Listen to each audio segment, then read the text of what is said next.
जय सद्गुरु महाराज की जय। जय श्री पूज्य श्री श्री अम्मावक जय। नाहमिज्या प्रजादिभ्यां तपसोपशमेन वा तुष्येयं सर्वभूतात्मा गुरु शुश्रूषया यथा। உலகத்துல மனிதர்களா பிறந்துட்டோம் அப்படின்னா ஆனந்தத்தை அனுபவிக்கணும். ஆனந்தம்தான் வாழ்க்கையின் லட்சியம். ஆனா வாழ்க்கையில கவனிச்சு பார்த்தோம்னா எல்லாருக்கும் ஏதோ ஒரு துக்கம், ஏதோ ஒரு கவலை, ஏதோ ஒரு குறை, ஏதோ ஒரு பயம், ஏதோ ஒரு பிரச்சனை.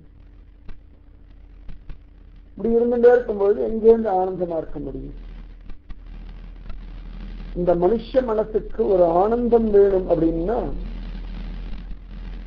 இந்த உடம்புக்குள்ள இருக்கும்படியான பகவான் திருப்தி அடையும். அவன் சந்தோஷம் அடைஞ்சுட்டான் அப்படின்னா நிஜமாகவே இந்த ஆத்மாவுக்கு சந்தோஷம் நிச்சயமா கிடைச்சிடும், சந்தோஷமா வேண்டாம். ஆனா அவனை எதிர திருப்தி பண்றது? கோவிலுக்கு போனா திருப்தி வேணாம் இல்லைன்னு சொன்ன விதவிதமான யாக யஜ்ஞாதிகள் பண்ணா திருப்தியாவானா? இந்த பகவான் எப்படா திருப்தியாரான்னு கேட்டா அதற்கு பகவானே பதில் சொல்றான். ஸ்ரீமத் பாகவதத்துல குச்சேல உபாத்தியானத்துல பகவான் குச்சேலரிடத்துல பேசும்பொழுது ரொம்ப அழகா சொல்றான்.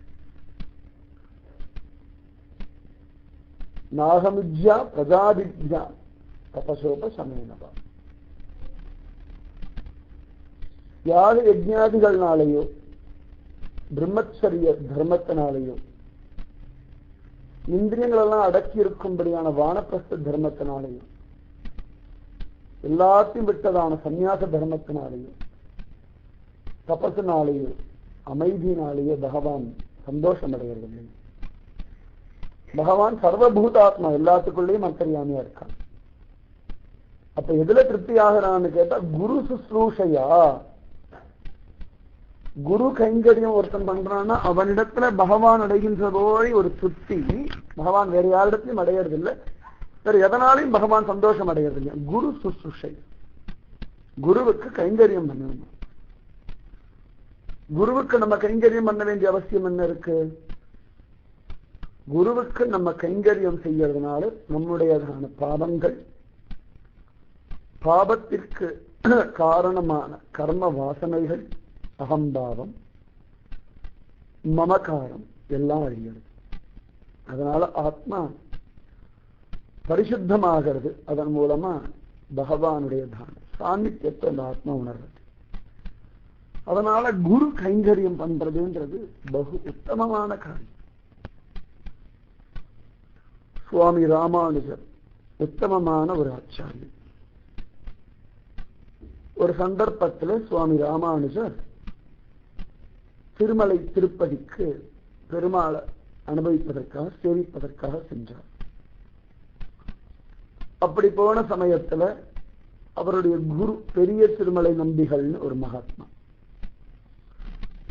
அந்த மகாத்மாவோட இருந்து ஒரு வருஷ காலம் ராமாயணம் கேட்டு இருந்தார். சுவாமி ராமானுஜர் சுகமா கேட்டு இருந்தார். அப்படி ராமாயணம் கேட்டு இருக்க சமயத்துல பெரிய திருமலை நம்பிகளுடைய சிஷ்யர் கோவிந்தர்னு பேர். அவர் ராமானுஜருடைய சித்தி பிள்ளைதான். அவரை இந்த பெரிய திருமலை நம்பிகள் தான் தடுத்தாட்கொண்டு நல்வழிப்படுத்துறார். ஒவ்வொரு நாளும் இந்த கோவிந்தர் குரு கைங்கரியம் பண்ணிட்டு இருக்கார். இந்த ஆச்சாரியனுக்கு கைங்கரியம் பண்ணிட்டு இருக்கார் பெரிய திருமலை நம்பிகளுக்கு. சுவாமி ராமானுஜருக்கு இந்த கோவிந்தரிடத்துல விசேஷமான ஒரு பிரீத்தி. ஒவ்வொரு நாளும் இந்த ராமானுஜர் கோவிந்தர் செய்யக்கூடியதான காரியங்களை கவனிச்சுட்டே வரார். இந்த கோவிந்தர் கைங்கரியம் பண்றார். ராமானுஜர் பார்க்க பார்க்க பெரிய திருநம்பிகளுக்கு கைங்கரியம் பண்றார். ஒரு நாள் ராமானுஜர் பார்த்துருக்கார், இந்த கோவிந்தர் தன்னுடைய குரு பெரிய திருமலை நம்பிகளுக்கு படுக்க போட்டுருக்கார். ரொம்ப அழகா நிதானமா இந்த இடத்தெல்லாம் பெருக்கிட்டு சுத்தம் பண்ணிட்டு அழகா படுக்கைய விரிச்சு சுருக்கமெல்லாம் இல்லாம ரொம்ப நேர்த்தியா அந்த படுக்கையை விரிச்சுட்டு அதன் மேல அவ்வளவு அழகா தலகாணி எல்லாம் தயார் பண்ணி படுக்கையை பார்த்த உடனேயே சுகம் உண்டாகும்படியான ஒரு ஸ்திதியில அந்த படுக்கையை தயார் பண்ணிருக்க. இந்த குரு கைங்கரியத்தை பண்ணும்போது எந்த கைங்கரியமா இருந்தாலும் பரமஸ்ரத்த அவசியம். வாழ்க்கையே ஸ்ரத்தையினாலதான் பரிமளிக்கிறது, விசேஷமாகிறது.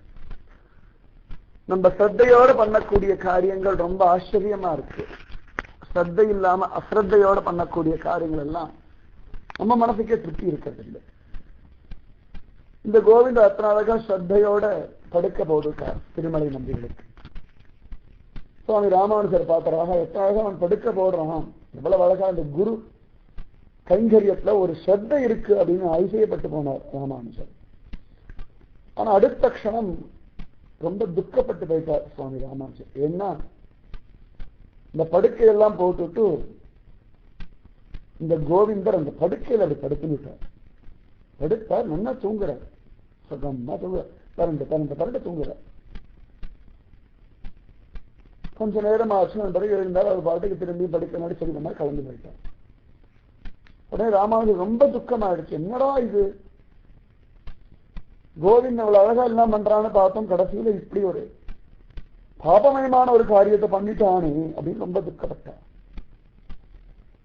ஏன்னா அந்த குருவுடைய படுக்கையில நம்ம படுக்கக்கூடாதுன்ற ஒரு சாஸ்திரம் இருக்கு. அந்த மாதிரி ஒரு படுக்கை, அதை காலால மிதிக்க கூடாது, அந்த மாதிரிலாம் நிறைய இருக்கு. இந்த குருவுடைய படுக்கையில படுத்துட்டாரு அப்படின்னு சொல்லி ரொம்ப வருத்தப்பட்டார் சுவாமி ராமானுஜர். உடனேயே நேர போனார், பெரிய திருமலை நம்பிகளிடத்த சொன்னார்,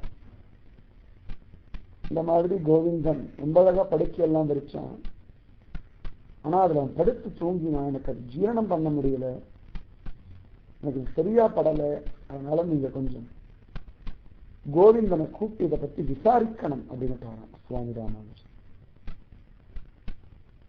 உடனேயே பெரிய திருமலை நம்பிகள் கோவிந்தரை கூப்பிட்டார். கோவிந்தர் வந்தார், அடியேன்னு கை கூப்பி நின்றார். குரு கூப்பிடறா பரம சந்தோஷமா இருக்கு. குரு இந்த ஆத்மாவை வசத்துவதற்காக கூப்பிட்டார். அந்த மாதிரி இந்த கோவிந்தர் வந்தார், அடியேன்னு நின்றார். கேட்டார், என்னடா என் படுக்கையில் நீ படுத்து தூங்குறியா அப்படின்னார். ஆமான்னுட்டார். இதற்கு என்ன பிரயோஜனம் தெரியுமா உனக்கு அப்படின்னு சொன்னார். கேட்டார். உடனேயே கோவிந்தர் சொன்னார், தெரியுங்க. என்னடா நரகவாசம். ஏண்டா நரகம்னு தெரிஞ்ச பிறகும் கூட அந்த தவறை ஏண்டா பண்ண அப்படின்னு பெரிய திருமலை நம்பிகள். உடனே கோவிந்தர் சொன்னாராம், அந்த படுக்கையில ஏதான உவா முள் இருந்து இல்லைன்னா ஏதான மடிப்பு ஒழுங்கா இல்லைன்னா தேவரில் படுக்கும் பொழுது உங்க உடம்புக்கு சுகமா இருக்காது, அப்ப ராத்திரி உங்களால நிம்மதியா தூங்க முடியாது. எத்தனையோ ஆத்மாக்கள் நல்ல கதி அடையணும்னு இந்த சரீரம் இவ்வளவு பிரயத்தனப்பட்டு இருக்கு. அந்த சரீரத்துக்கு வேண்டியதான ஒரு விசிராந்தி கிடைக்காம ராத்திரி முழுக்க உமக்கு தூக்கம் ஒழுங்கா இல்லை, உவ்வாமுழுங்கா குத்தின்றதுன்னா அது நரக வேதனையை காட்டிலும் பயங்கரம். அதனால அந்த படுக்கையை போட்டு அடியேன் தடுத்து பார்த்து உவ்வாமுள்ள இருந்து தேவர்களுடைய சரீரத்துக்கு கஷ்டம் கொடுக்குமான்னு பரீட்சை பண்ணி பார்க்கறதா படுத்தேனே ஒழிய வேற ஒன்றும் காரணம் இல்லை அப்படின்னு. என்ன குருவுடையதான சரீர வருத்தத்தை காட்டிலும் நரக வேதனை ஒண்ணுமே இல்லையா. அதனால எனக்கு நரகம் கிடைச்சாலும் பரவாயில்லைன்னு தான் இந்த காரியத்தை நான் பண்றேன் அப்படின்னு சொன்னார். நீ சொல்லிட்டு போனாராம் சுவாமி ராமானுஜர். ஏன்னா இப்படி குரு கைங்கரியம் பண்றவர்களிடத்துல பகவானுக்கு அவ்வளவு ஆனந்தம் இருக்கு. துஷ்யேயம் சர்வபூதாத்மா குரு சுஸ்ரூஷயா யதா, அவனே சொல்லியிருக்கானே. அத்தனை சிரேஷ்டம் இந்த எம்பார் கோவிந்தருடையதான கைங்கரியம்.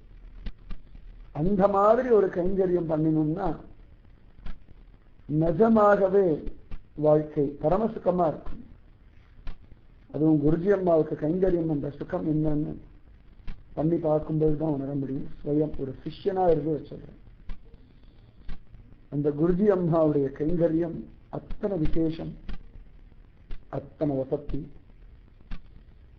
அவ்வளவு சிரேஷ்டம். அடியனுக்கும் குருஜி அம்மா முதல்ல கொடுத்த கைங்கரியமே இந்த படுக்கையை போடுற கைங்கரியம் தான் கொடுத்தார்கள். நிஜமாகவே அது எவ்வளவு சுகமான அனுபவம்னு அந்த குருவோட இருந்து பார்த்தா தான் தெரியும். அதனால எப்படியெல்லாம் முடியுமோ அப்படியெல்லாம் குருஜி அம்மாவுக்கு கைங்கரியம் பண்ணி கிருஷ்ண பிரீத்தியை கட்டாயம் சம்பாதிக்கும். ராதே கிருஷ்ண. ஜெய் சத்குரு மகாராஜ் கி ஜெய். ஜெய் ஸ்ரீ பூஜ்ய ஸ்ரீ ஸ்ரீ அம்மாவுக்கு ஜெய். ராதே கிருஷ்ண. ராதே.